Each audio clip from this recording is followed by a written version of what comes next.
નમસ્કાર, હું તો બોલીશમાં રોનક પટેલ આપનું સ્વાગત કરું છું. હું તો બોલીશનો સતત આજે 1118મો એપિસોડ અને 11મા એપિસોડના બે મુદ્દા છે. પહેલો મુદ્દો છે, કેમ કે આજે શનિવાર છે, ચૂંટણી પ્રચાર કાર્ય ચાલી રહ્યું છે, ત્યારે પહેલો મુદ્દો છે શનિવારે કોનો પ્રચાર સુપર. જી હા, સુપર સેટરડે હતો ત્યારે સવાલ એ છે કે કોનો પ્રચાર સુપર રહ્યો. અને બીજો મુદ્દો છે પોલિટિક્સમાં પ્રવેશ માટે પાસ.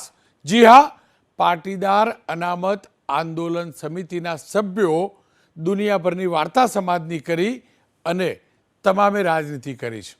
અલ્પેશ કથિરિયા આજે ભારતીય જનતા પક્ષમાં જોડાઈ રહ્યા છે. આખું રાજકારણ છે શું, સમાજકારણના નામે રાજકારણ, એનો પર્દાફાશ કરવો છે. શરૂઆત કરીએ કોનો પ્રચાર શનિવારે રહ્યો સુપર.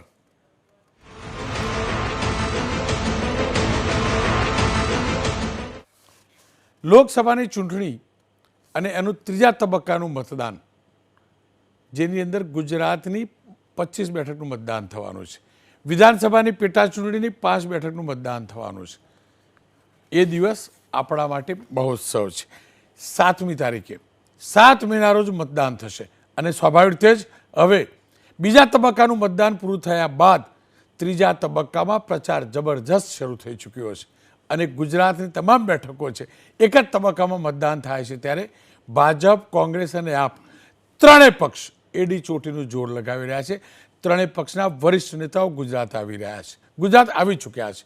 અમિતભાઈ શાહ, પહેલું દ્રશ્ય જુઓ છો, આજનો એમનો કાર્યક્રમ ઝંઝાવતી કાર્યક્રમ રહ્યો. કોંગ્રેસના મહાસચિવ પ્રિયંકા ગાંધી લોકસભાની ચૂંટણીમાં અત્યાર સુધીમાં ગુજરાતમાં પહેલીવાર પ્રચાર સભા કરવા પહોંચ્યા છે. સંજયસિંહ અને એ પણ આમ આદમી પાર્ટી અને ઇન્ડિયા ગઠબંધનના ઉમેદવારનો પ્રચાર કરવા પહોંચ્યા છે. આ બાદ 3 દ્રશ્યો જોઈ શકો છો. પહેલી વાત કરી લઈએ અમિતભાઈ શાહની. અમિતભાઈ શાહ ભારતીય જનતા પક્ષના સ્ટાર પ્રચારક, ગુજરાતના સાંસદ અને ગાંધીનગરના ઉમેદવાર, કેન્દ્રીય ગૃહમંત્રી. આ દ્રશ્યો જોઈ શકો છો એમના વડોદરાના રોડ શોના. વડોદરામાં એમનો અત્યારે રોડ શો ચાલી રહ્યો છે. ભારતીય જનતા પક્ષના ઉમેદવાર માટે તેઓ મત માગી રહ્યા છે.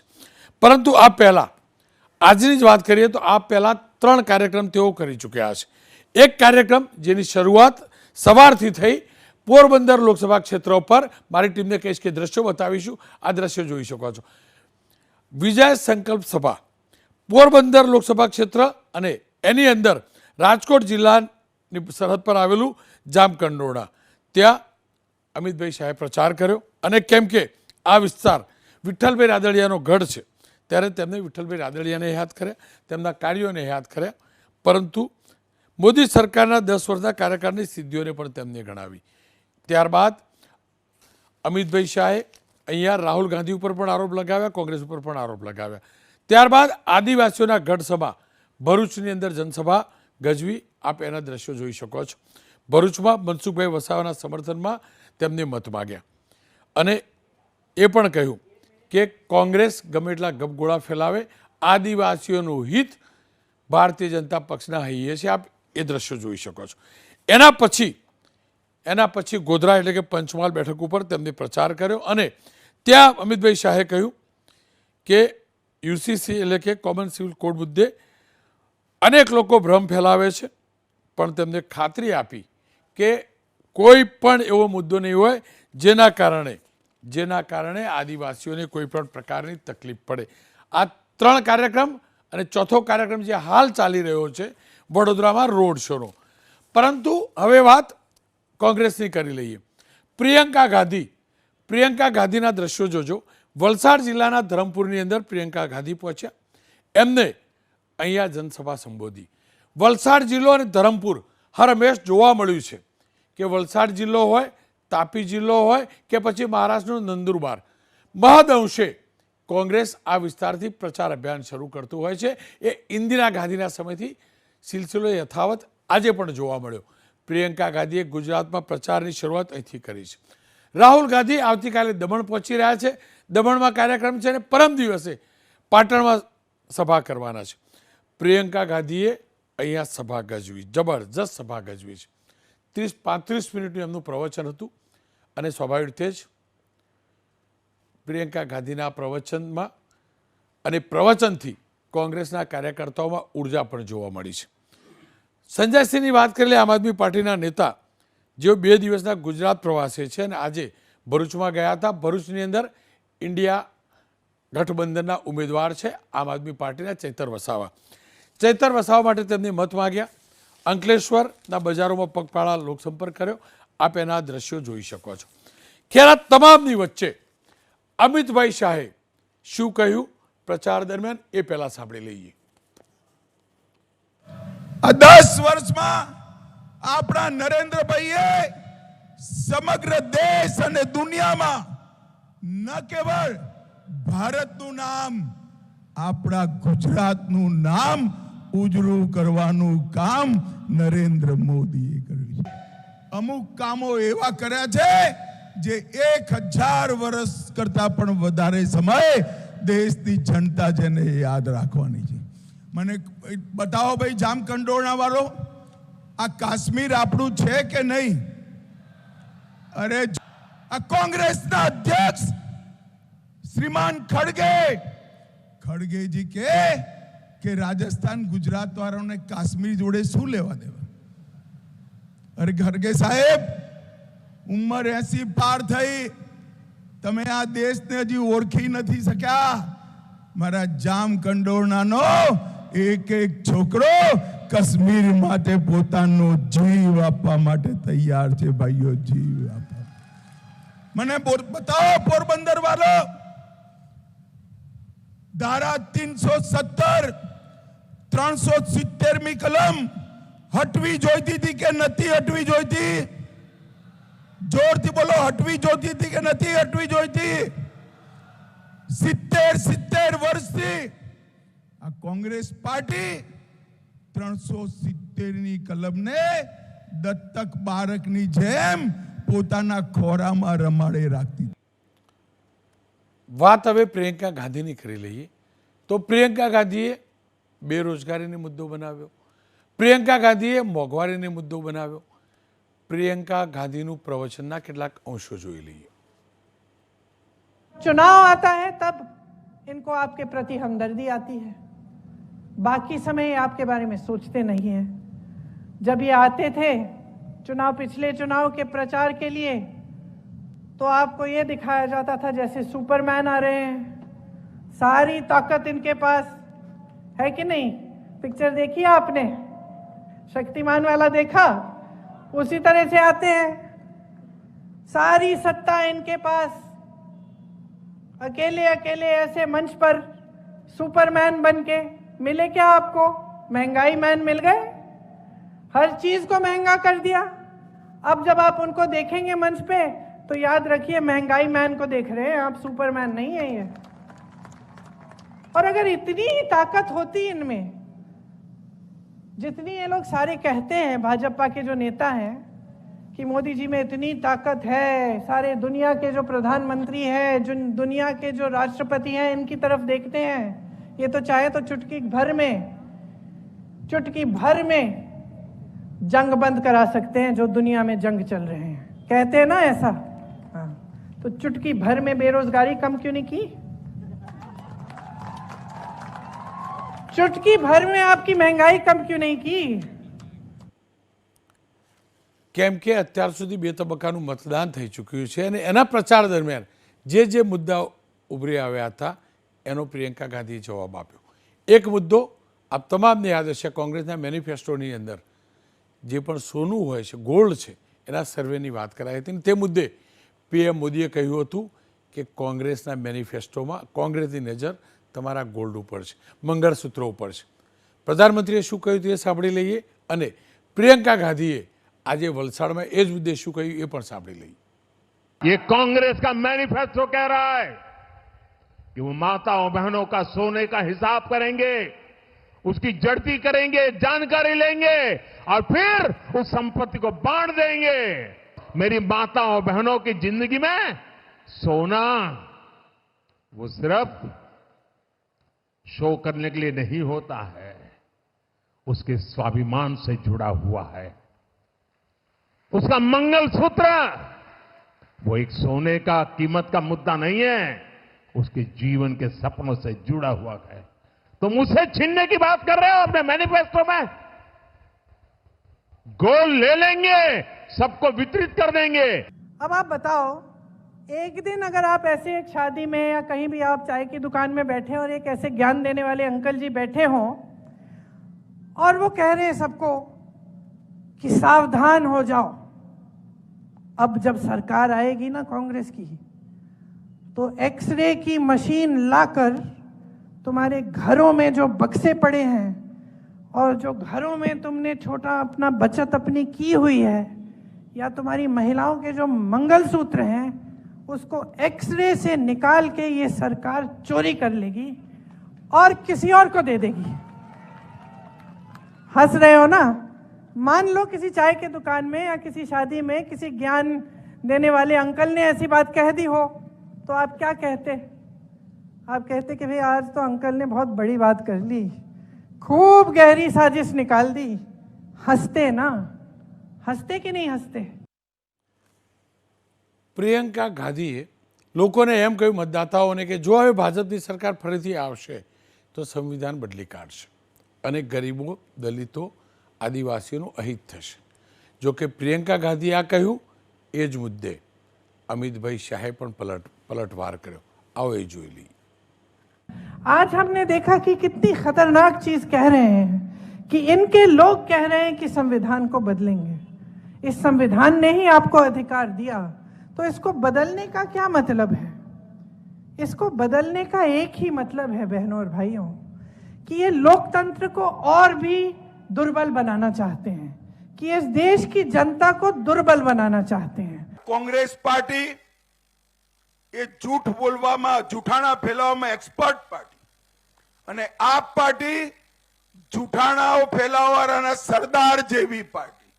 આ બે જુઠ્ઠા ભરૂચમાં ભેગા થયા છે. એમને એક અફવા ચલાવી કે ભારતીય જનતા પાર્ટી 400 સીટો આવશે તો બંધારણ બદલી રિઝર્વેશન અનામત સમાપ્ત કરી નાખશે. ભાઈઓ અને બહેનો, તમારી કૃપામાંથી ભારતીય જનતા પાર્ટી પાસે 10 વર્ષથી બંધારણ બદલવાની ક્ષમતા છે. 10 વર્ષથી પૂર્ણ બહુમતની સરકાર નરેન્દ્રભાઈ 10 વર્ષથી ચલાવે. અમે આરક્ષણ બંધારણમાંથી અનામત નથી સમાપ્ત કરી. ભાઈઓ બહેનો, મારા આદિવાસી ભાઈઓ બહેનો, હું એક મોદીની ગેરંટી કહેવા આવ્યો છું. નરેન્દ્ર મોદી આદિવાસી, દલિત અને ઓબીસી ની અનામતને હાથ લગાડશે પણ નહીં અને લગાડવા પણ નહીં. હું તો બોલીશ કાર્યક્રમમાં, જે પણ મુદ્દો હોય છે હું સ્ટેન્ડ લેતો હોઉં છું, પણ આ ચૂંટણીનો સમય છે એટલે સ્ટેન્ડ લેવું એ પણ યોગ્ય નથી, કારણ કે કદાચ મારું સ્ટેન્ડ કોઈ પણ મતદાતાને પ્રભાવિત કરી શકે. મારો પ્રયાસ છે ભાષણોના વિશ્લેષણનો, એટલા માટે કે પ્રચારનું એક મહત્વ છે, એ ભાષણની એક અસર થતી હોય છે. મનહરભાઈ પણ મારી સાથે જોડાયા છે અને કૌશિકભાઈ મહેતા પણ મારી સાથે જોડાયા છે. મનહરભાઈ, સાચા અર્થની અંદર આજથી જ ચૂંટણીનું રણ શરૂ થયું. જે મુદ્દા ભારતીય જનતા પક્ષે ઉઠાવ્યા, જે મુદ્દા કોંગ્રેસે ઉઠાવ્યા, તમને શું લાગે છે પ્રિયંકા ગાંધીએ આજે જે મુદ્દા ઉઠાવ્યા છે તેનાથી કોંગ્રેસના કાર્યકર્તાઓમાં કેટલી ઉર્જા આવી, મતદાતાઓ પર કેટલો પ્રભાવ પડશે, તમે શું માનો છો? રોનકભાઈ, કોંગ્રેસ મહામંત્રી પ્રિયંકા ગાંધીજીએ જે રીતે ધરમપુરની અંદર પોતાની વાત મૂકી, મતદાતાઓ પાસે મત માગ્યા, કયા મુદ્દાને લઈને, આ તમામ બાબતોની એક લીટીમાં જો કહેવું હોય તો કહી શકાય કે ભારતની રાજનીતિનું એટલું સ્તર ઊંચું લઈ ગઈ એ વ્યક્તિ કે જેનો પ્રભાવ આપણી સૌની સ્ક્રીન ઉપર આપણી સામે આવી ગયો અને આપણા કાન સુધી પહોંચ્યો.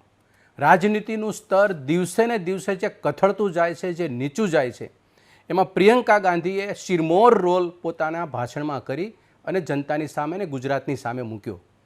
મુદ્દો એ બતાવ્યો એને કે ભારતની અંદર જે રાજનીતિની અંદર જે મુદ્દાઓ થયા અને એને મુદ્દાને લઈ અને કોંગ્રેસ પક્ષ પોતાની 5 બાબતના 25 ગેરંટી આપી અને પોતાની વાતો મૂકી.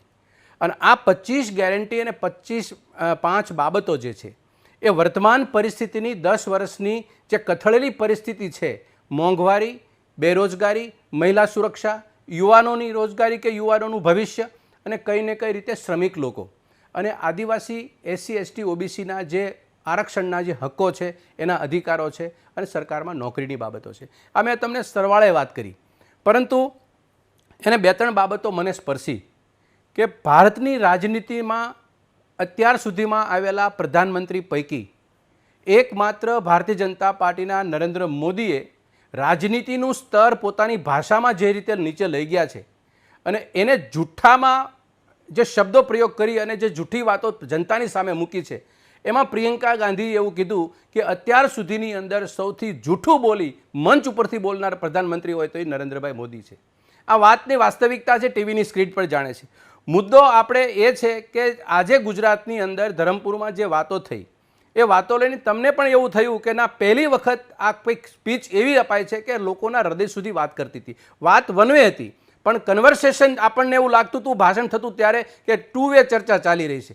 અને 2 વે ચર્ચા ચાલે ત્યારે હંમેશા જનતાનો પ્રતિભાવ એ વક્તાઓ ઓળખી લેતા હોય છે અને એમાં ઓળખાઈ ગયો. હું એમ કહું કે એમને વાતો કરી કે આવે મંચ ઉપર મોદી સાહેબનો તામઝામ અને ભારતીય જનતા પાર્ટીની જે શોરબકોરની પરિસ્થિતિ અને એના મંચનો સોહામણો મુદ્દો હોય અને એક શક્તિમાન તરીકે આવે, પરંતુ એ મહેંગાઈની બાબતની અંદર એને સરખાવવાનો પ્રયત્ન કર્યો. આ મુદ્દો શું છે? ઇન્દિરા ગાંધીને યાદ કર્યા કે મારી દાદી આવતી હતી, હું તેની સાથે જતી હતી. એમાં એને કંઈ ને કંઈ ગામડાઓની અંદર એ વખતે એટલા સાધન સંપન્ન નહોતા, છતાં પણ ગામડાના ઘર સુધી અને ઝૂંપડા સુધી જતી હતી અને ખીર ખાતી હતી. આજે તો સાધન સંપન્ન છે. તમારા વિસ્તારમાં પ્રધાનમંત્રી ક્યારે ગરીબોની ઝૂંપડી ઊભી ક્યારે પહોંચ્યા ખરા? આ સવાલ એને કર્યો. એ સવાલ અમારો છે. અને ગુજરાતની અંદર આપણે અનેક વખત ટીવીની સ્ક્રીન ઉપર સાંભળ્યું છે, રોનકભાઈ, ભારતીય જનતા પાર્ટીના આગેવાનો આમ બોલતા હતા કે મોદી સાહેબની ચૂટકી બજાવી અને રશિયા અને યુક્રેનનું યુદ્ધ બંધ થઈ ગયું કે રોકાઈ ગયું. આપણે એને સવાલ એ કર્યો કે ભાઈ, તમારી ચૂટકીથી એટલી બધી તાકાત અને વિશ્વગુરુના પહેલ ઉપર આપણે જે આપણે આગળ જવાની તૈયારી કરતા હોય ત્યારે તમારે ત્યાં પાણીના પ્રશ્નો, તમારે ત્યાં મોંઘવારીના પ્રશ્નો કે તમારે ત્યાં બેરોજગારીના પ્રશ્નો પ્રધાનમંત્રી ચૂટકીથી કેમ ન બનાવી શકે, બંધ કરી શકે? મુદ્દો આ જે મુદ્દા રાજકીય પરિસ્થિતિમાં જે થઈ રહ્યા છે સામે, જનતાની સામે, એ વચ્ચે અત્યારની પરિસ્થિતિ આપણને 10 દિવસ પહેલાં હતી એના કરતાં 10 દિવસ પછી આપણે જઈએ અને આજે જે ઊભા રહીએ એની અંદર સીધો આપણને તફાવત જોવા મળે છે. બીજી વાત એ કહીએ ને કે 600 ખેડૂતોની હત્યા, એ મૃત્યુ થયા જે આંદોલનકારીઓ, એની સાથે નજીકમાં તે બીજું આંદોલન ચાલતું હતું, પહેલવાન મહિલાઓ હતી, દીકરીઓ હતી કે જે મેડલ લાવતી હતી. એની સામે જે વ્યવહાર થયો ભારતીય જનતા પાર્ટીએ કર્યો, સરકારે કર્યો, એના આગેવાનો કોઈ ખબર જ ના પૂછે. એટલે મહિલાઓ હોય, ખેડૂતો હોય કે યુવાનો કે બેરોજગાર હોય, આ તમામની સાથે જે ભારતીય જનતા પાર્ટીનો જે વ્યવહાર રહ્યો છે એ વ્યવહાર બાબતમાં બતાવે છે કે આ સરકાર છે એ જનતા માટે ક્રૂર અને નિષ્ઠુર પરિસ્થિતિનો વ્યવહાર કરે છે. એટલા માટે બીજી એક વાત એ કહું, સૌથી અગત્યની આપ લોકોને સ્પર્શે એવી બાબત કહું, મીડિયાને એને યાદ કર્યું. તમે યાદ કરો, આઝાદી પહેલાં સરકાર, આઝાદીના સમય દરમિયાન કે જ્યારે પંડિત જવાહરલાલ નહેરુ હતા એ કાળથી લઈ અને મનમોહન સિંહ સુધી, હું તો કહું છું વાજપેયીના કાળ સુધી, જે સમયે કોઈ પણ મીડિયા એને પત્રકાર પૂછે, એને ટીકા કરે, એના સવાલ પૂછે, ક્યારેય કોઈ દિવસ પત્રકારો કે કોઈ મીડિયા ઉપર ક્યારેય કોઈ બેન કે કોઈ પ્રકારની પ્રતિક્રિયા કે એનો પ્રત્યાઘાત મળતો નહોતો. પણ રોનકભાઈ, તમે જાણો છો, તમે એના માટેના હિસ્સા છો અને આજની તારીખે પત્રકાર અને મીડિયા જગતની પરિસ્થિતિ શું છે એનો એક દાખલો મારે આપવો છે. અને એ દાખલાની અંદર જ્યારે પંડિત નહેરુનો જન્મદિવસ હતો અને પંડિત નહેરુના જન્મદિવસની અંદર ઇન્દિરા ગાંધીજીએ એક નાગાર્જુન નામની એક કવિને, લેખકને એને ઇન્વાઇટ કર્યા અને એ વખતે એ બધાના મંચની વચ્ચે જાહેરની અંદર પંડિત નહેરુને એ વખતની તમે મીડિયાની અને તમે હાઇટ જુઓ અને એ દિવસે પ્રધાનમંત્રીની હાઇટ જુઓ, એમાં એને એક વાત મૂકી કે પંડિત વતન બેચકર પંડિત નહેરુ फूले नहीं समाते थे, फिर भी गांधी की समाधि पर झुक झुक करके फूल चढ़ाते थे. આવી હિંમત તે દિવસે પત્રકારોમાં હતી અને એ જ હિંમત એને સાંભળવાની હતી. એને ત્યાં ઈડી કે સીબીઆઈ નોટિસ નથી પડી. હવે ઘડીક પૂરતી રોનકભાઈ કલ્પના કરીએ, આજના દેશનો કોઈ પત્રકાર, પ્રધાનમંત્રી કે કોઈ પણ માણસની આ વાત કરવા માટેનું સાહસ કરી શકે ખરો? આ વાતને લઈ અને આપણને મીડિયા સાથેનો અમને ગૌરવ છે. આપ જેવા તટસ્થ મીડિયાઓ જે કામ કરી રહ્યા છો, પણ જે પરિસ્થિતિ છે એ આપણી સામે છે. કૌશિકભાઈ પાસે જઈશ. જો કે હું કહી દઉં, આ મુદ્દે હું 0% પણ સહમત નથી. હું બોલ્યો છું, મને ક્યારે સરકારમાંથી ધમકી નથી આવી, ક્યારે કહેવામાં નથી આવ્યા સવાલ ના પૂછતા, ક્યારે નથી કહેવામાં કે ના પ્રસારિત કરતા. મેં આજે પ્રિયંકા ગાંધીનું આખું ભાષણ પ્રસારિત કર્યું છે. મેં એ ભાગ પણ પ્રસારિત કર્યો છે જ્યાં પ્રિયંકા ગાંધી મીડિયા ઉપર આરોપ લગાવતા હતા. મેં અમિતભાઈ શાહની યાત્રા રેલી પણ પ્રસારિત કરી, મેં આ પણ કરી. હું કરી શકું છું. આ વાત સાથે હું સહમત નથી. ઈચ્છા શક્તિ છે તો રોકનાર કોઈ નથી. કૌશિકભાઈ, અત્યાર સુધી આપણે બીજા રાજ્યનો પ્રચાર જોયો, હવે સાચા અર્થમાં ગુજરાતનો પ્રચાર શરૂ થયો છે. ગુજરાતમાં આપ કેવી રીતે મૂલવા છો આ શરૂઆતની? મને લાગે છે હવે છેલ્લા દિવસો છે. ગરમીનો પારો તો ક્યારનો વધેલો છે, પણ રાજકીય પ્રચારનો પારો ઉપર જવાનો હવે શરૂ થયું છે. કારણ કે અમિતભાઈ શાહે બહુ આખા ગુજરાતને આવરી લેવાય એ રીતે એમનો પ્રવાસ કર્યો. વડોદરામાં બહુ રોડ શો બી બહુ સારો થયો, સૌરાષ્ટ્રની સભાઓ પણ બહુ સારી ગઈ. એ સાથે જ પ્રિયંકા ગાંધી પણ આવ્યા ગુજરાતમાં, અને વલસાડમાં એમની પણ સભા થઈ. અને હવે રાહુલ ગાંધી આવવાના છે ને 1 ને 2 તારીખ મે વડાપ્રધાન નરેન્દ્રભાઈ પણ આવી રહ્યા છે. એટલે છેલ્લા અઠવાડિયા 10 દિવસમાં આ બહુ મહત્વનો સમય છે, અને એમાં રાજકીય પારો ઊંચો લઈ જવો, મતદારોને જુદી જુદી રીતે એડ્રેસ કરી અને મતદાન વધે એવા પ્રયત્નો દરેક પક્ષોના હોય, સ્વાભાવિક છે. રહી વાત પ્રિયંકા ગાંધીના પ્રવચનની અને અમિત શાહના જવાબની, તો મને લાગે છે કે પ્રિયંકા ગાંધીમાં થોડી ઇન્દિરાજીની છાંટ દેખાય છે. બહુ શાંતિથી વાત કરે છે.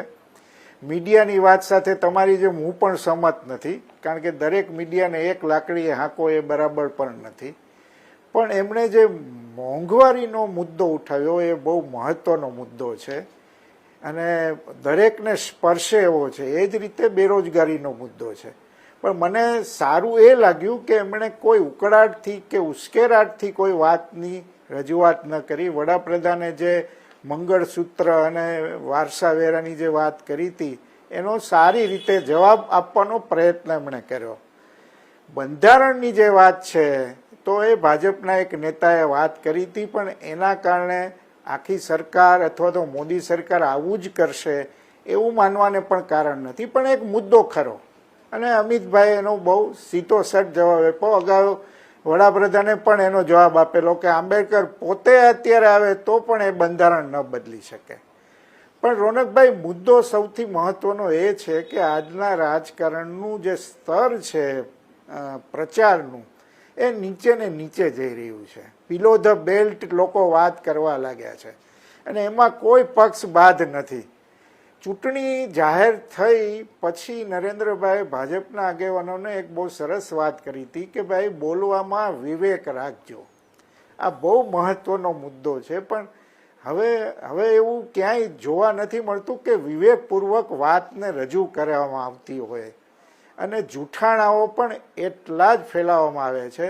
રોનકભાઈ, બહુ ઇન્ટરેસ્ટિંગ, ગયા અમેરિકાની ગઈ ચૂંટણીમાં જ્યારે ટ્રમ્પ વિરુદ્ધ આખું મીડિયાએ જૂઠાણા કેટલા બોલ્યા એનું આખું લિસ્ટ જાહેર કરેલું, અને અત્યારે પણ એવું ઘણીવાર રિપોર્ટિંગ થાય છે. પણ આપણે ત્યાં કોણ કેટલા જૂઠા બોલ્યા એ ફેક્ટ ચેક બહુ મોડે થાય છે. માની લો કે ચૂંટણી ઢંઢેરાની વાત હતી તો એમાં ફેક્ટ ચેક થયું, પણ મુદ્દો એ છે કે જે વિવેક જળવાવો જોઈએ એ નથી જળવાતો. એ સૌથી વધારે કમનસીબીની વાત છે. અને મુદ્દાઓ જે પ્રજાને સીધા સ્પર્શે એવા મુદ્દાઓ હાંસિયામાં જતા જાય છે, એ પણ કમનસીબ વાત છે. કૌશિકભાઈ, મનહરભાઈ, બંનેનો આભાર. કૌશિકભાઈ, આપે જે વાત કરી, જૂઠાણા શોધીને આપણે ગણતા નથી. તકલીફ ત્યાં છે. ઘઉંમાં કાંકરા હોય તો વીણીએ નહીં, પણ અહીંયા તો કાંકરામાંથી ઘઉં વીણવા જેવી વાત છે તમામ તરફે. એટલે આપણે જૂઠાણા કેટલા એ નહીં, આપણે એ બતાવવું પડશે આટલું જ સાચું હતું. સાચું શોધવું અઘરું છે. આ રિયાલિટી છે તમામ રીતે. આશા રાખું ચૂંટણી પ્રચાર શરૂ થઈ ચૂક્યો છે. વાણીનો વિવેક પણ જળવાય, એકબીજાનું સન્માન પણ જળવાય, અને આ તમામની વચ્ચે લોકશાહીના ઉચ્ચ કોટીના મૂલ્યોની જાળવણી પણ થાય અને એ જ અંતર્ગત 5 તારીખ સુધી પ્રચાર થાય, 7મી મતદાન થાય.